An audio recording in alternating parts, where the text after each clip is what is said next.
Tanveer Chauhan. Programme देखा सुनना में नाजरीन आपको खुशामदीद कहता हूँ। आज का जो प्रोग्राम है हमारे इस देखा सुना एपिसोड का 11वां प्रोग्राम है। इससे पहले जो हमने प्रोग्राम शुरू किए हैं अल्हम्दुलिल्लाह, उसमें हमारे सुनने वाले देखने वाले दोस्त हजरात ने हमारे इस प्रोग्राम को बड़ा अप्रिशिएट किया और उन्होंने कहा है कि आपने जो प्रोग्राम शुरू किया अल्लाह ताला दुआ करते हैं कि आपकी कामयाबी और कामरानी के लिए यही दुआ मैं अपने तमाम सुनने वालों के लिए कर रहा हूँ कि अल्लाह ताला उन्हें हमेशा तंदुरुस्ती दे, से सलामती दे, दराज़ी उम्र दे। अल्लाह ताला हर मुश्किल महफूज फरमाए। अल्लाह ताला से हम भी दुआ करते हैं कि अल्लाह ताला के फजल करम से ये पाकिस्तान शाद आबाद रहे। आज का हमारा प्रोग्राम देखा सुना में मेरे साथी साथ इंजीनियर सैयद सब्ज़ार साहब तशरीफ़ रखते हैं।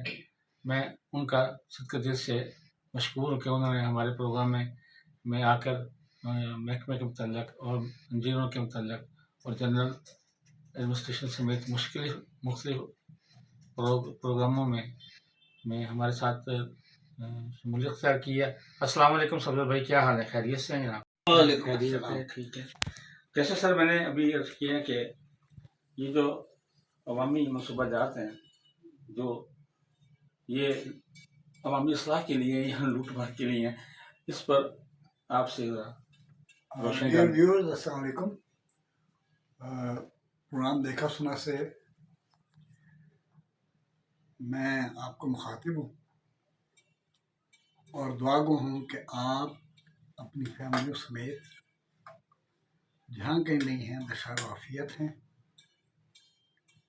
और आप पे अल्लाह अपना करम करे। इंशाअल्लाह अल्लाह बहुत रहमान और रहीम है, करम करने वाला है, राज़िक है, रिज़्क़ देने वाला है। लेकिन शर्त यही है कि मैं एक दुआ आपको पता है ये भी मांगता हूँ कि खुदा हमारे अंदर की हवस ज़र को महदूद करे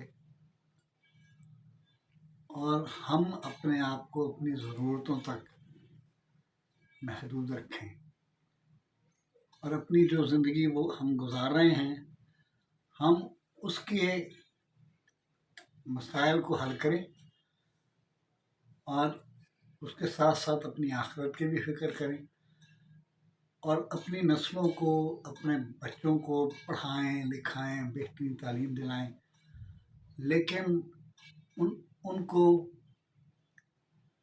उनकी आड़ में दौलत इकट्ठी ना करें, क्योंकि मैंने किसी को भी दुनिया में नाजायज़ तरीके से कमाई हुई दौलत साथ ले जाते हुए नहीं देखा। हाँ, उनके नसीबों में कब्र का अज़ाब ज़रूर होता है। अब मैं आता हूँ उस मौजू की तरफ से, टॉपिक की तरफ जो तनवीर चौहान साहब ने आपके सामने रखा है।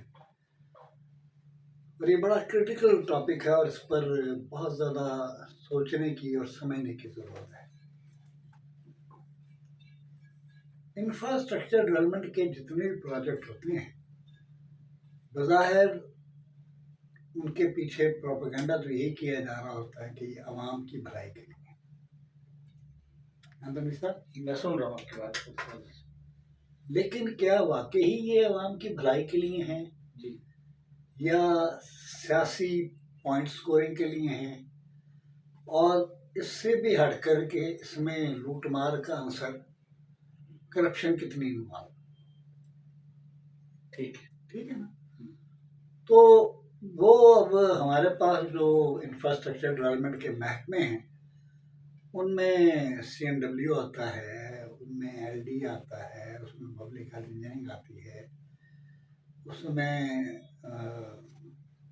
वासा आता है, फिर उसमें इरिगेशन आता है और अदारा है, तरक्यात आती हैं, सारी डेवलपमेंट अथॉरिटीज आती हैं। हाँ, वो MDA वगैरह सब इसमें आती हैं, मैं पहले भी बता चुका हूँ। जी बिल्कुल।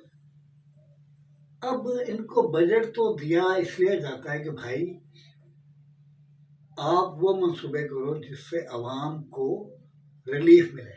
बिल्कुल। आवाम को फ़ायदा हो। बिल्कुल। लेकिन एक चीज़ सब भूल जाते हैं कि जो आवाम की फलाह के मंसूबे होते हैं, उसमें करप्शन नहीं होनी चाहिए। क्योंकि अगर आप उसमें करप्शन को आंसर को इन्वॉल्व कर देंगे, तो वो जो अदल और जो इज्जत आपको मिलनी चाहिए, वो नहीं मिलेगी। बिल्कुल। क्योंकि वजह ये होती है कि करप्शन की वजह से क्वालिटी और क्वांटिटी पर कंप्रोमाइज हो जाता है। बिल्कुल ठीक है, क्वालिटी और कम। अच्छा, अब मैं आपको ये भी बता दूं आज कि बाज़ औक़ात क्वालिटी और क्वांटिटी पे कंप्रोमाइज़ नहीं होता, बल्कि स्पेसिफिकेशंस ओवर कर दी जाती हैं। ठीक है। मतलब है डिज़ाइन रिच कर दिया जाता है हम्म।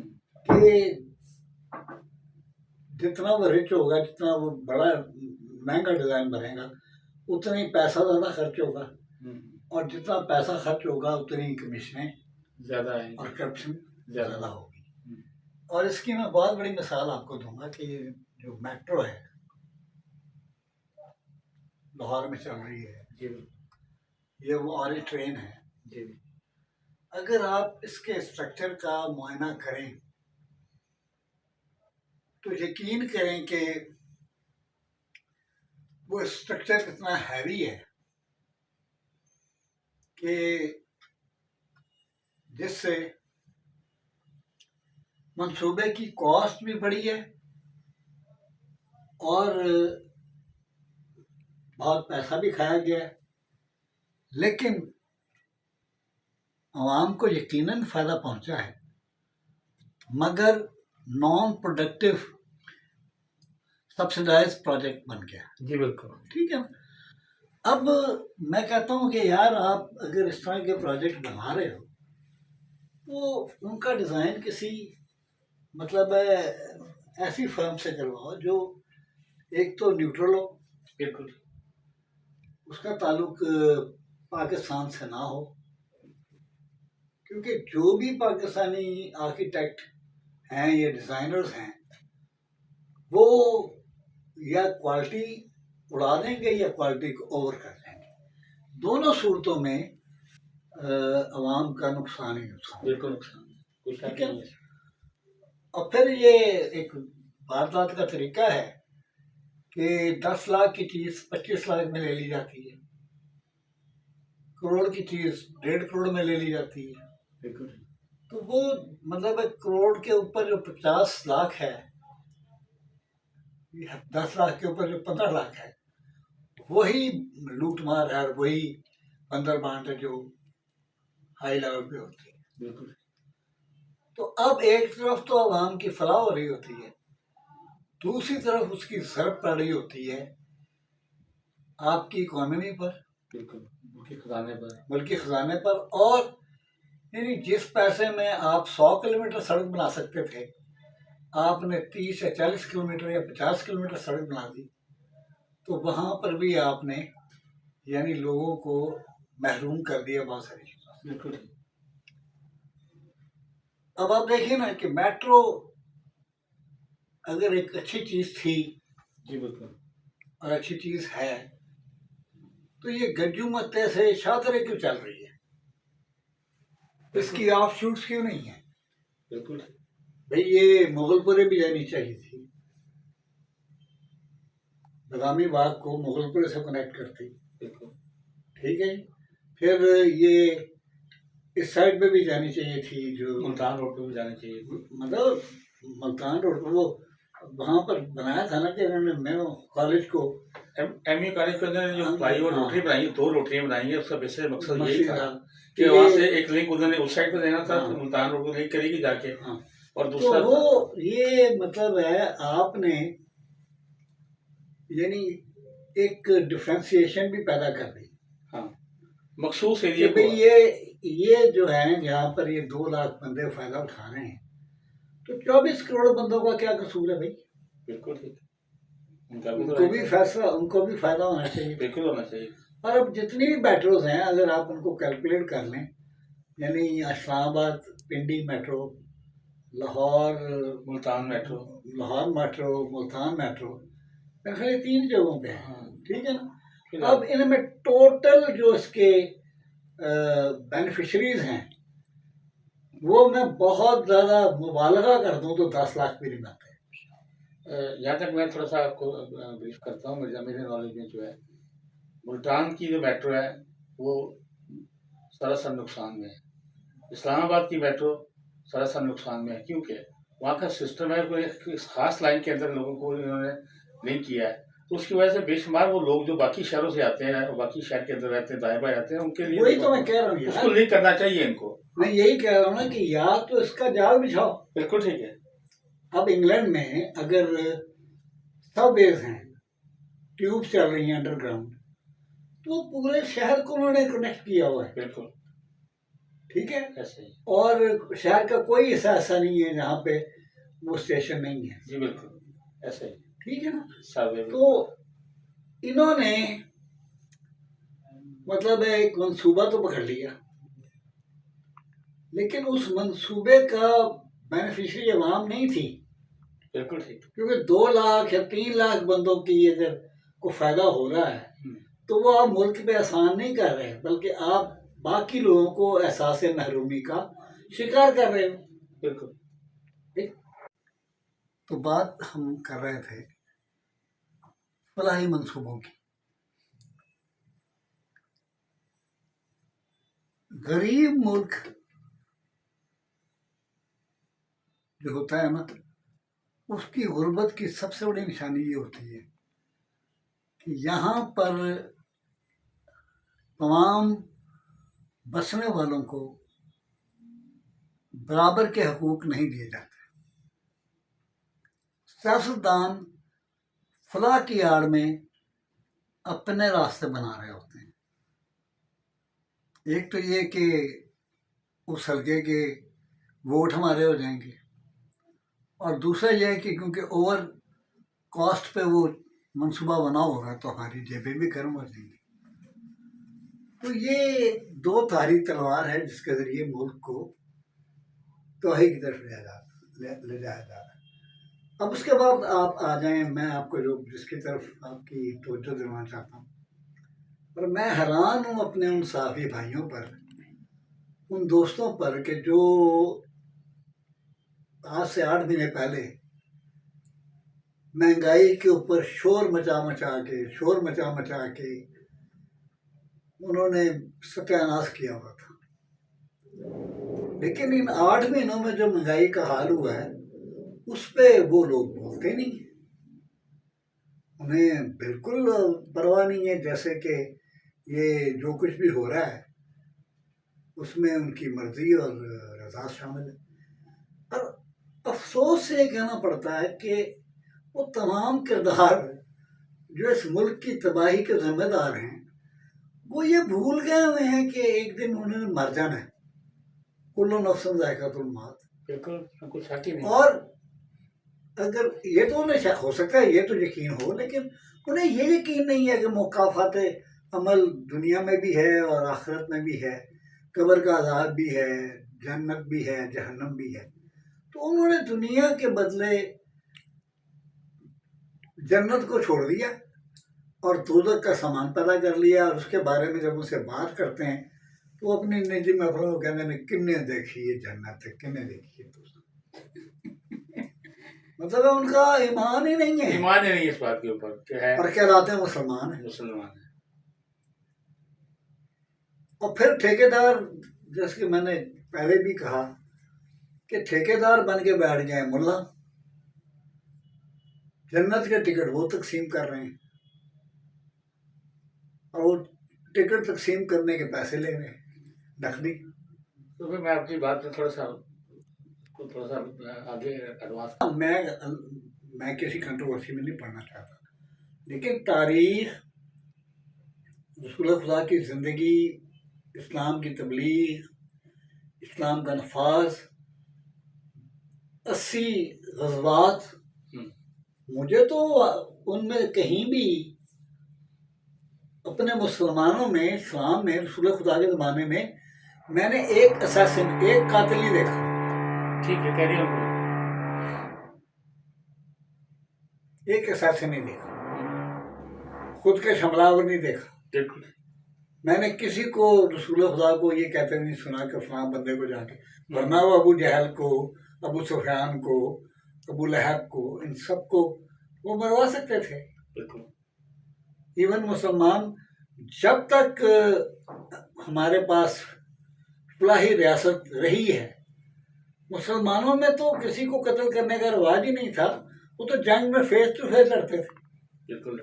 तो हर वो शख्स जो मुसलमान कहता है और उसके बाद छुप के वार करता है, वो किसी किस्म का कोई मतलब सुन्नत में तो अमल नहीं कर रहा, उसके अपने बनाए हुए तौर तरीके हैं, और वो जिसकी वजह से हमारा पूरा इस्लाम ही जो है मतलब है बदनामी इस्लाम की हो गई है। बिल्कुल बिल्कुल। ठीक है ना, या तो मुझे दिखाएं ना वो जो इस चीज का क्या है, तो है क्या नहीं कि दोज़ख भाई मैंने देखा है मौलवियों को, जो दीनदार मौलवी होते हैं, उनकी जबान में रिक्कत होती है, उनकी आंखों में हर वक्त आंसू होते हैं, और वो हर वक्त तौबा इस्तग़फ़ार कर रहे होते हैं, और वो हर शख्स को बता रहे होते हैं। मसलन मौलाना तारिक जमील साहब को मैं अक्सर जब देखता हूँ, अभी वो अरशद शरीफ की चेहरा में शरीक हुए, तो वो बद्दुआएं दे रहे थे उन लोगों को जो उसकी शहादत का बायस बने। तो भाई ये चीजें जो है ना, इससे आप मतलब किसको धोखा दे रहे हैं? क्या आपके लिए इतना काफी नहीं है कि आप एक दिन जब कब्र में पड़े होंगे, क़यामत और जन्नत और दोज़ख को हम बाद में सोचते हैं, लेकिन आप कब्र में चले गए तो वो माल और दौलत जो आपने इकट्ठा किया था, आपके तो किसी काम का नहीं लगा। ऐसे ही ज्यादा से ज्यादा साल, 2 साल, 3 साल, ऐसे ही। ठीक है ना। दूसरी तरफ आप देखें कि वो लोग जिन्होंने मुल्क और कौम के लिए शहादतें दी हैं, निशान हैदर है, कोई कमरा बसालत है, गुस्तारा जुरत है, आप क्या जब ये हमारे निशान हैदर जितने भी हैं उनकी जब बरसी आती है तो आप देखते नहीं है कितनी उनको इज्जत और एहतराम दिया मिलता है, फूलों की चादरें चढ़ती हैं, मरने के बाद भी उनके गांव की, उनके इलाकों की तकदीर बदल जाती है। गार्ड ऑफ ऑनर जो मिलता है उसको बुलाते हैं और कब्र को सलूट करते हैं, और फिर उसके बाद उस पर फूलों की चादरें चढ़ती हैं। तो असल तो जिंदगी उनकी है, उनकी है। ये जो लगे फिर रहे हैं, मुल्क के ठेकेदार बन के फिर रहे हैं, इनको तो कोई पछाने का भी नहीं। द मोमेंट दे रिटायर कोई नहीं जानता है इनको।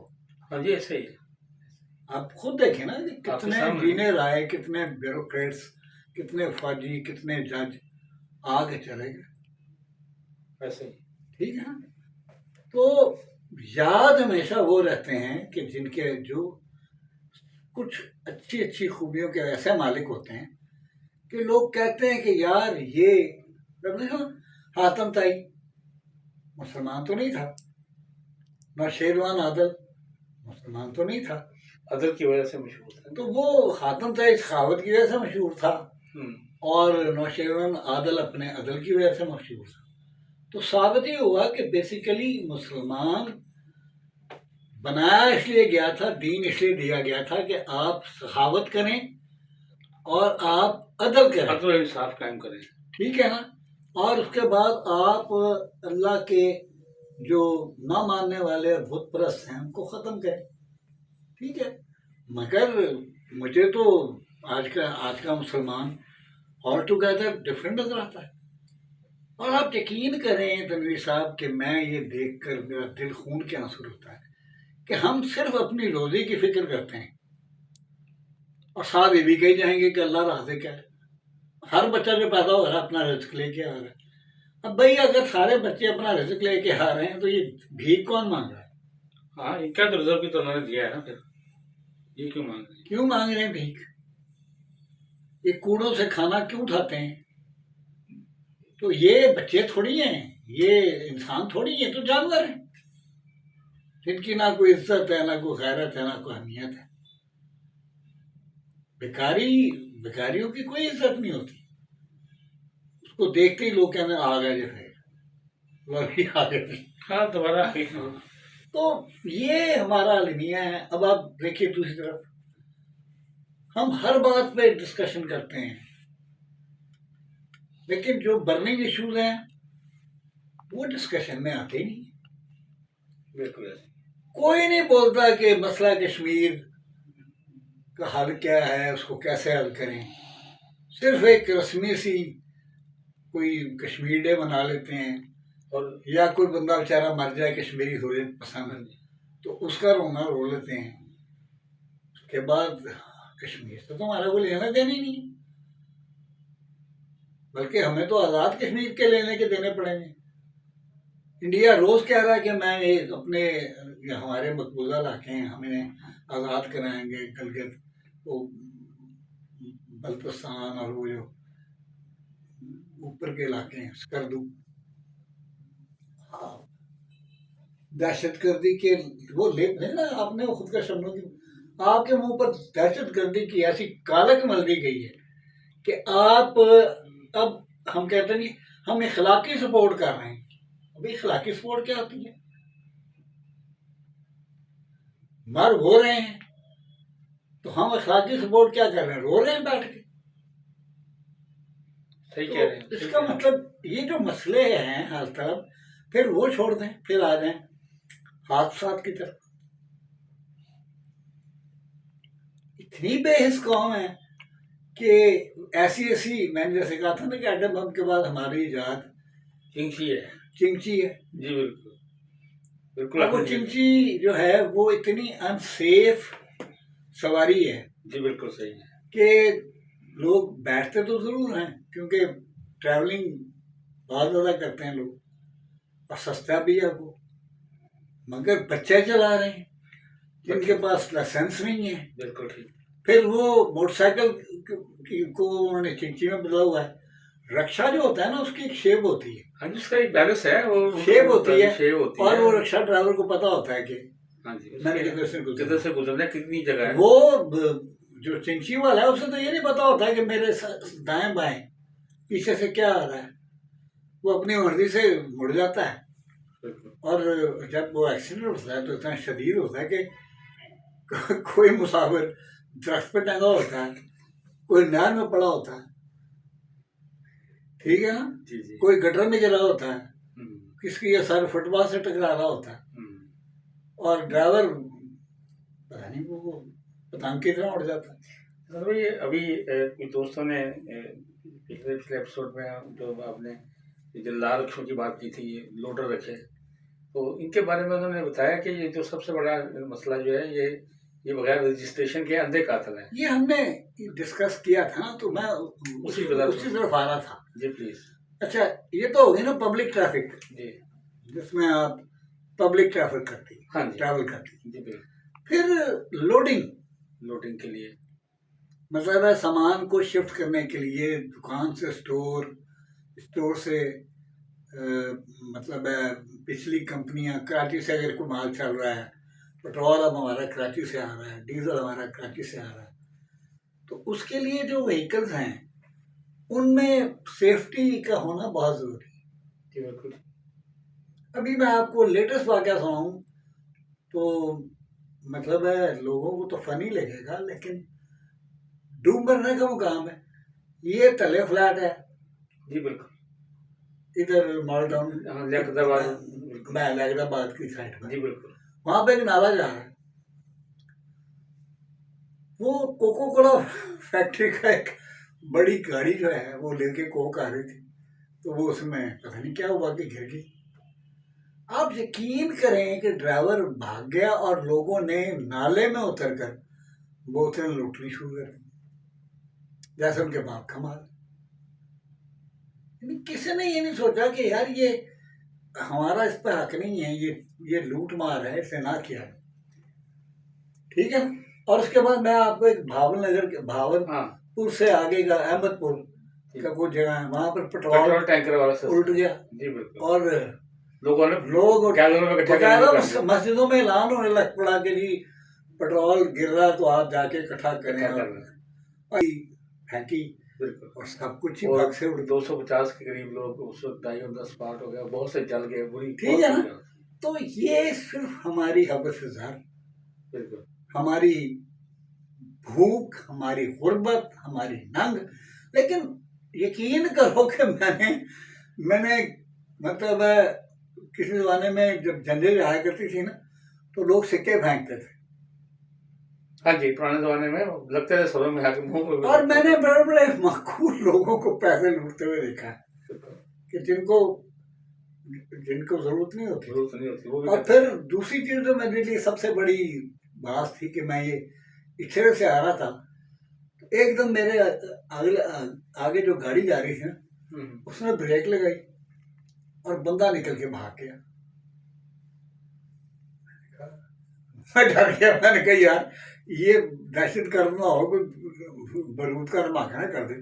लेकिन वो ऐसी गाड़ी उसने ब्रेक लगाई कि मैंने ब्रेक लगाई, अब पीछे भी ब्रेकें लग गई, ना मैं निकलने जोगा ना कोई निकलने जोगा। इस तरह से गाड़ी खड़ी कर दी उसने। कोई 15 मिनट बाद वापस आया तो गिट करता आ रहा था और एक हाथ में गुड्डा था। मैं उतर के उसके बाद गया, मैं क्या यार तुम साड़ी क्यों चला गए? और जी मैं गुड्डी लुटन गया था। अच्छा भला इंसान, दाढ़ी वाला। मैंने कहा है बाबा तेरी उम्र है यार कि तू गुड्डी लुटन चला गए। तो ये फितरत में जो चीजें पाई जाती हैं ना, इसे कहते हैं कि आपके पास अरबों रुपया भी आ जाए तो आपको इज्जत नहीं मिल रही होती। आपके सामने ही है ना, आपके 2-3 खानदान ऐसे हैं कि अब वो दुनिया में जितनी मर्जी कोशिश कर लें, वो कुत्ते तो खरीद सकते हैं, अवाम के दिल में घर नहीं कर सकते। और कुत्ते भी पैसों से खरीदे जाते हैं। हाँ जी बिल्कुल जी, क्यों नहीं। ठीक है ना। तो ये जो लोडर रखे हैं, अब उसके मैं आज एक टेक्निकल बात बता रहा हूँ चिश्ती की तरह, कि जब मोटरसाइकिल सिंगल जा रही होती है ना, तो दाएं और बाएं के जो फ्लैंक होते हैं ना, उसके बारे में उसको कोई खबर नहीं होती। वो आगे देख रहा था ड्राइवर को नहीं खबर ही नहीं होती। और कई दफा गाड़ियों को मार देते हैं, लग जाती हैं, और बाद में फिर रोते हैं। और बना भी सॉलिड लोहे का बना हुआ है। मतलब हमारी फुलके सी गाड़ियां जो हैं वो तबाह बर्बाद हो जाती हैं। और वो कहता जी गलती हो गई, बहुत जी गलती हो गई ताड़ी में, गलती माफ कर दो। और कोई एक्साइज एंड टैक्सेशन वालों से नहीं पूछ रहा कि भाई रोड टैक्स, ये जो टोकन होता है, रजिस्ट्रेशन होती है, ये रोड टैक्स होता है। ऐसे ही ये आपको इजाजत देता है कि अब आप गाड़ी सड़क पे ला सके एक्शन लोड के मुताबिक। ठीक है ना। अब आप ये बताइए कि आप हर साल टोकन भी लेते हैं, तो वो सड़क जो टोकन वाले के लिए थी, वो बगैर टोकन वाले के लिए भी है। तो फिर मुझे क्या जरूरत है टोकन टैक्स देने की? ना दे, बिल्कुल जरूरत ही नहीं है। ये जब आप उनको अलाउ किया हुआ है। हाँ जी बिल्कुल किया हुआ। और मैंने पूछा एक मोतबर शख्सियत से, उन्होंने कहा गरीब ने यार ਅਸੀਂ ਇਹਨਾਂ ਨੇ ਪੰਗਾ ਇਸ ਵਾਸਤੇ नहीं लाते कि चंगा लगे रहन, छोटे मोटे जुर्म करते रहन, ताकि साड़ी दौलत साड़ी चोरी बच जाए, साड़ी चोरी बच जाए। ठीक है ना। तो ये चीजें तो मैंने आपको कवर करके दे दी। बिल्कुल। और दूसरी बात ये है कि मैं हैरान कि हमारे जो इंजीनियरिंग के महकमे हैं और इंजीनियरिंग के जो हमारे रिलेटेड स्टाफ है, पैराफैमिलिया, उनको एहसास ही नहीं हो रहा कि पैसे की लालच में कि उनके कोई हकूक भी हैं, उनकी कोई इज्जत भी है, उनकी कोई तकरीम भी है। FIRों पे FIR एंटी करप्शन में काटी जा रही हैं, अखबार जो हैं वो लिख भी रहे हैं, लेकिन वो बेगारती, बेशर्मी, और उसकी वजह वही हुक्मरान तबका, हुक्मरानों की सोच है जो नीचे भी आ गई कि पैसे दे दो छोड़ जाओ। तू कहता होता है ना, मैं कहता हूँ पैसे फड़ो, रिश्वत लेके फड़े जाओ, रिश्वत देके छोड़ जाओ, अल्लाह अल्लाह तो कहते हैं। ठीक है ना। तो हालांकि हमने कभी भी नहीं ये कहा कि यार तुम मतलब करप्शन को टोटली छोड़ दो। ये तो हमारा शो ही नहीं है। हमें पता है कि तनख्वाहें कम हैं, ठीक है, ज़रूरतें ज़्यादा हैं, ज़रूरतें ज़्यादा हैं। लेकिन अनफॉर्चुनेटली वो महकमे जिनकी तनख्वाहें बहुत ज़्यादा हैं वो करप्शन के बाबा आजम बने हुए बिल्कुल हैं। बाबा आजम बने हुए हैं, कोई शक नहीं उसमें तो, ठीक है ना। ऐसे ही है। मैं मतलब ये तो मानने को तैयार हूँ कि पुलिस कांस्टेबल जो है उसका गुजारा नहीं चलता। मैं ये भी मानने को तैयार हूँ कि मेरे एसडीओ का एक्शन का तनख्वाह में गुजारा नहीं होता, क्योंकि आपने सरकारी स्कूल को पैद एक कर देंगे ख़त्म, मोस्टली खत्म कर अब वो प्राइवेट आपने कमर्शियल स्कूलों को इजाज़त दी हुई है, उनसे आप भत्ता ले रहे हो, महकमा तालीम वाले पैसा ले रहे हैं और उनको इजाज़त दी हुई है, और वो 50,000 रुपया 40,000 रुपया महीने के बच्चे की फीस ले रहे हैं। और मुझे नहीं समझ आ रही कि वो तालीम कौन सी दे रहे हैं, कोई खलाई तालीम दे रहे हैं, कोई मखलूक की मरीख की तालीम दे रहे हैं।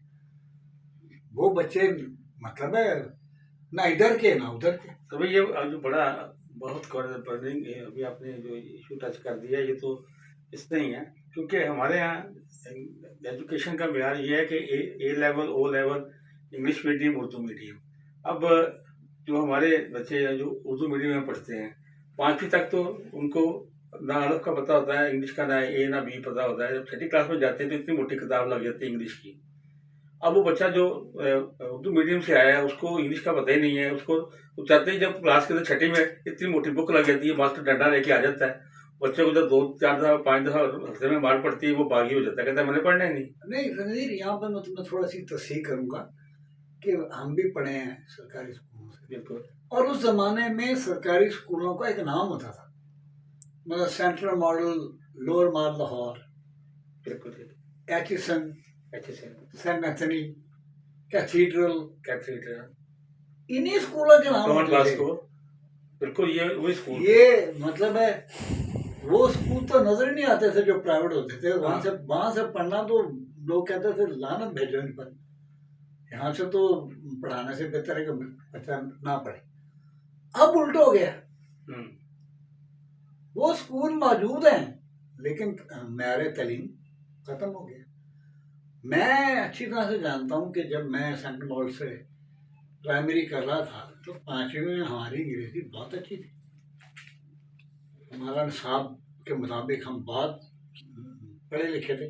और ये भी आपको बता दूं कि आमतौर पर लड़के आजकल भी सरकारी स्कूलों के ही टॉप करते हैं। बाहर तो पंजाब कॉलेज वाले भी और सारे मतलब है ढोल बजा रहे होते हैं, मगर हालात और वक्त देखिए जी, किसी माशरे की तरक्की का जो सबसे बड़ा इंडिकेटर होता है ना, वो ये है कि वहाँ पर एजुकेशन और एजुकेशन का मेयार क्या है और एजुकेटेड पर्सन्स की तादाद क्या है।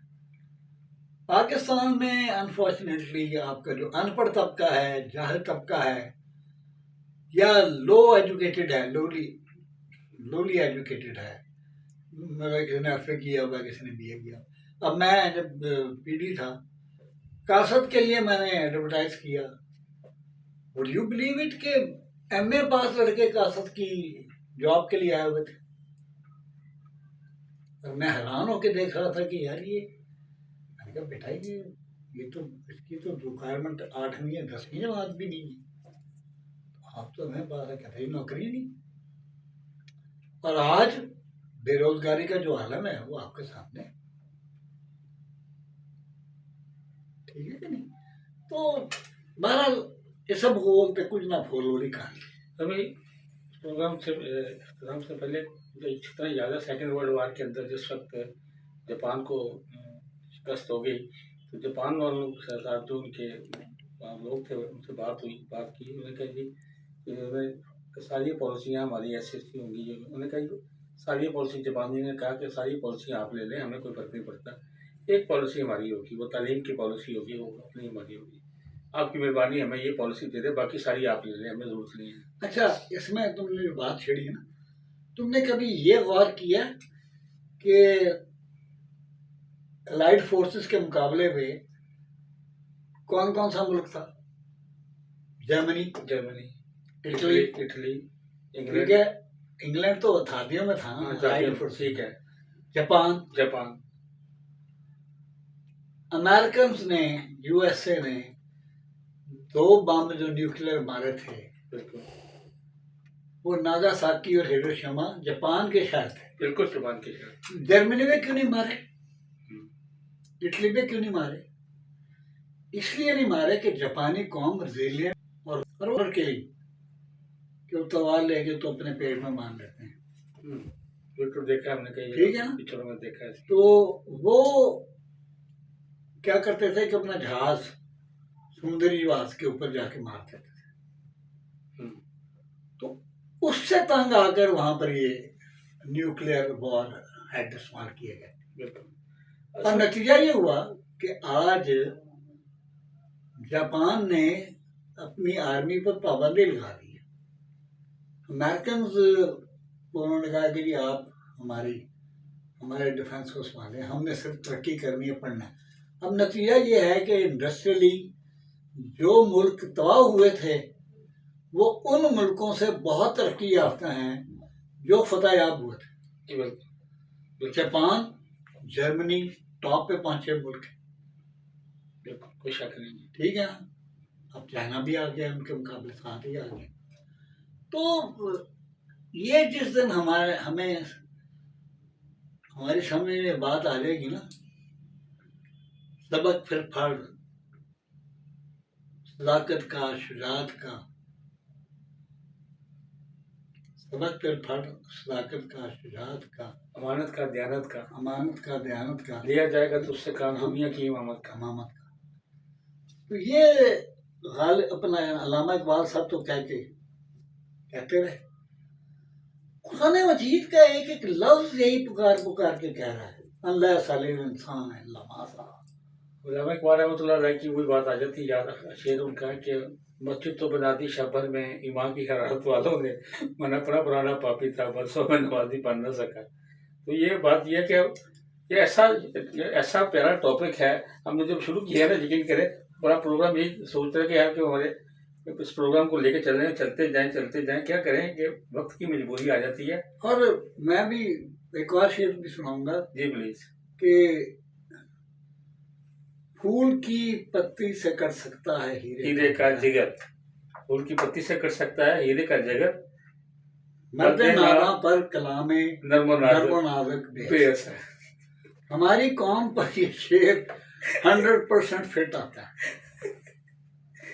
आज का जो खुश मौजू है इसमें एंड पे आगे बढ़ा, हमारा कोई मौजू खुश नहीं है, सारे मौजू तर हैं। लेकिन हम एक बेशरम और बेहुदा कौम की हैसियत से, ढीठ कौम की हैसियत से, हर चीज से वाकिफ होते हुए ये जो बातें हम कर रहे हैं, आप समझते हैं कि कोई नहीं, सबको पता है, हर एक को पता है, रिक्शे वाले को भी पता है, हर बंदे को पता है। आप उससे बात करें ना क्या किराए की, वो देखो जी महंगाई कितनी हो गई। हाँ जी, अब भाई अल्लाह के बंदे महंगाई जिन्होंने की है उनके गिरबानों को तो पकड़ते नहीं।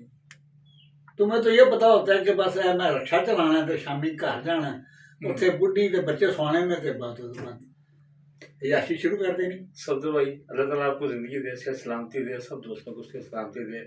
तो वक्त की मजबूरी है, इसलिए काइंडली जरा इसको थोड़ा से ये पार्ट 1 कर लेते हैं, इसको पार्ट 1 नहीं, मेरी बात सुनो, देखा सुना तुमने जो नाम रखा है तुमने इसको समझा ही नहीं है सर। देखा सुना का मतलब ये है कि ये कंटिन्यूटी है। जी बिल्कुल सर भाई, हमारा जो ऑब्जर्वेशन है ना, और जो हमारे कानों में भांत भांत की बातें पड़ी होती है, तो ये डेली पड़ी होती है। ऐसे ही कुछ हमने देखा होता है, कुछ सुना होता है हमने। हाँ, आसान फैम देखा होता है, कुछ वो भी है, जो सुना होता है वो भी है। ठीक है ना, बिल्कुल ठीक। अब देखने के लिए हमारे पास कई मीडियाज हैं, जैसे टीवी है, इलेक्ट्रॉनिक है, रेडियो, यूट्यूब है, ठीक है ना, ट्विटर है। सुनने के लिए हमारे पास हमारे अपने लोग हैं जो हमें बता रहे होते हैं जी आज आया होया, आज आंडे वाला आन गया वो 260 रुपए हो गए जी, 26 रुपए का आंडा मिल रहा है सवेरे, तो कल गया 27 हो गया। इस तरह की बातें, सारी बातें हम सुनते हैं, देखते हैं, माशरे का हिस्सा है, हमारी कंटिन्यूटी है। बिल्कुल सही है। असल चीज ये है जो मैं प्रोग्राम कंक्लूड कर रहा हूँ, क्योंकि we are engineering related program, and we know that the progress in the country is always analyzed on the basis of engineering projects. बिल्कुल जितने आपके पास डैम होंगे, जितने आपके पास सड़कें होंगी अच्छी, जितने आपके मीन्स ऑफ ट्रांसपोर्ट है सारे बेहतर होंगे, आपका मुल्क तरक्की याफ्ता नजर आएगा। बिल्कुल नजर आएगा, यही से आता है। ठीक है। हाँ जी। और किसी मुल्क की तरक्की के बारे में जानना हो ना, तो ये मेरा फाइनल वर्ड है, और ये इसी से हम आगे शुरू करेंगे, इसे याद रखिए इंशाल्लाह। कि किसी इकोनॉमिस्ट ने से किसी ने सवाल किया, जी हमें पता कैसे चलेगा कि एक मुल्क तरक्की याफ्ता है या एक मुल्क तरक्की पजीर है या एक मुल्क बनाना रिपब्लिक है। अंडर 12। ठीक है ना। तो उसका बड़ा आसान है। तुम जैसे ही उतरो एयरपोर्ट पर, तो सबसे पहले एयरपोर्ट के ऊपर जो चीजें बिक रही हैं उनकी कीमतों का पता करो। बिल्कुल ठीक। कोक की बोतल, बेवरेजेस, सैंडविचेस, ये सब चीजें। उसके बाद तुम उन चीजों की कीमत मार्केट में पता करो। अब आप देखें कि दुनिया में असूल है कि जितने भी ट्रैवलिंग के पॉइंट्स होते हैं ना, जहाँ से बसें चलती हैं, ट्रेनें चलती हैं, स्टेशन, एयरपोर्ट, स्टॉप्स कहते हैं। हाँ, नहीं, बस का अड्डा, ना, तो वहां पर उनकी ये एश्योरेंस होती है कि यहाँ पर खाने की चीज मार्केट से सस्ती होगी। ठीक, सब्सिडाइज देते हैं वो। अब आप अपने चले जाएं इन तीनों जगहों पर, आपके कपड़े उतार लेते हैं, वही कपड़े उतार लेते हैं, और बस ये ठीक हो गया। बिल्कुल। और दूसरी चीज जो है कि जहां पे, मतलब इसका मतलब ये हुआ कि जहां स्टेशन, बस स्टॉप और एयरपोर्ट पर चीजें सब मार्केट से महंगी मिल रही हैं, वो मुल्क करप्ट है, वो मुल्क चोर है, वो मुल्क तरक्की याफ्ता नहीं हो सकता, या तरक्की पजीर भी नहीं हो सकता। तो थर्ड अंडर 12 भी रहेगा। फिर दूसरा उसने कहा कि आप अस्पतालों में चले जाएं, वहां का निजाम देख लें। अगर वहां पर आपको मरीजों के चेहरे पे तमानियत नजर आती है और लंबी लंबी लाइनें नहीं हैं और मुसीबतें नहीं पड़ी हुई और दवाइयों का निज़ाम फ्री है, इलाज मुआवजा फ्री हो रहा है, तो आप समझ लें कि ये मुल्क तरक्की याफ्ता है। और अगर वहां पर लोग धक्कम पेल कर रहे हैं और बेड के ऊपर 3-3 बंदे पड़े हुए हैं, ऐसे ही, तो आपका मुल्क, वो मुल्क तरक्की अंडर डेवलप्ड है, काबिले ताज़ीम ही नहीं है। ऐसे ही। अब देखिए ना, मतलब लोग बाहर जा रहे हैं इलाज कराने के लिए। क्यों भाई? इतना पैसा लूट के ले जाओ, उसमें तो यहाँ पर बेहतरीन 50, 100, 200 अस्पताल बन सकते थे। अब वो इमरान खान ने, मैं पॉलिटिकल बात नहीं कर रहा, शौकत खानम 1, शौकत खानम 2, अब शौकत खानम 3 बना रहे हैं। ठीक है ना। अब वहां पर जाके देखें आप, कितना जबरदस्त निजाम है, मगर वहां ये नहीं चाहिए। इन्होंने बाहर सारा कुछ रखा ही इसलिए हुआ है कि ताकि हम जब बुरा टाइम आए तो भाग जाएं। सर, इनके अपने भी तो हॉस्पिटल है ना, नाम नहीं लेते, अपने हॉस्पिटल नहीं, वहाँ पे इलाज, वहां पर अभी नहीं इलाज हो सकता, इसलिए कि वो लूट मार के लिए बनाए और टैक्स एवेजन के लिए बनाए जाते हैं। बिल्कुल। 2 हो गए। और तीसरी चीज जो होती है वो ये होती है कि वहां पर आप बैगर्स, बिल्कुल सही है, बैगरी देखें, बिल्कुल, कि बैगरी की लिमिट क्या है, तो ये काट दिए। हाँ, नहीं, ठीक है ना, कि बच्चा 2 साल का भी नहीं होता तो वो किराए पे चलना शुरू हो जाता है। यहाँ पर तो सिग्नल पे बच्चों को किराए पे दे देते हैं, देखने में आया मैं, एक औरत है बड़ी, तो ये बड़ा अजीब सा एक है। एक तस्वीर कर दूं कि इन्होंने एक शेर पढ़ा था, तमाम शहर ने पहने हुए हैं दस्ताने, मैं किसके हाथ पे अपना लहू तलाश करूं। ये मुस्तफा ज़ैदी मरहूम का शेर था। और ये शेर आफाकी शेर है, हर दौर पे लागू होता है और ये दस्ताने उतरते नहीं हैं। उतरते नहीं। ठीक है, यहाँ पर मैं इस प्रोग्राम को कंक्लूड करता हूँ और इंशाल्लाह हम इसी तरह बातों बातों में इंशाल्लाह अपने जख्म कुरेदते रहेंगे और मतलब लोगों को एहसास दिलाते रहेंगे।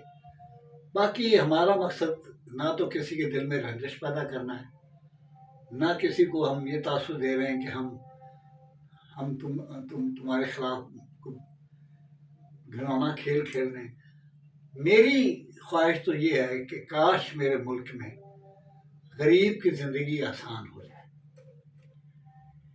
बहुत शुक्रिया सफदर भाईजान, आपकी मेहरबानी। आपने आज बहुत ही ज़बरदस्त नुक्तों पर बात की है और जो बात की है उसका असर भी इंशाल्लाह नज़र आएगा। आज का जो हमारा प्रोग्राम देखो सुना एपिसोड 11 है, इसको हम आज यहीं पे क्लोज़ करते हैं। इंशाल्लाह ताला आप हमारे प्रोग्राम को देख रहे हैं, आप हमें अपनी आरा से बताएं कि हमारा प्रोग्राम किस तरह जा रहा है। इसकी बेहतरी के लिए आप हमें कुछ सजेशन दें। हमारा जो चैनल है BNN1, इसको सब्सक्राइब करें, इसको लाइक करें, इसके जो लिंक्स हैं वो दूसरे दोस्तों को भी दें। और हम आपको ओपन ये कह रहे हैं कि आप हमारे इस प्रोग्राम में तशरीफ़ लाएँ, आएँ हमारे साथ, हमारा दस्तू बाजू बने और आपकी वजह से हम इंशाल्लाह ताला कहते हैं दिए से दिया जलता है। तो जब हम अपनी बात करते हैं, दो तरह के छाले होते हैं। एक छाला होता है जो जिस्म पे निकलता है, तो मैं आपको दिखा सकता हूँ कि सर ये देखिए मेरा ये छाला निकला हुआ है। सर एक छाला होता है रूह का छाला। सर वो हम आपको सर उसकी अज़ियत आपको बता सकते हैं, दिखा नहीं सकते। तो आप लोगों से गुजारिश है कि आइए तशरीफ़ लाइए, हमें हौसला अफजाई करें और इंशाल्लाह ताला सफर भाई मैं ये मतलब बात ऐड करना चाहता हूँ कि बीमारी का इलाज तब मुमकिन होता है जब आप बीमारी को एक्सेप्ट कर लें। अगर आप अपनी बीमारी को एक्सेप्ट नहीं करेंगे, वो बीमारी बढ़ते बढ़ते कैंसर बन जाएगी और एक दिन वो बीमारी आपको खा जाएगी। सर बहुत शुक्रिया sir, thank you very much for the kind cooperation. लो ये पाकिस्तान जिंदाबाद।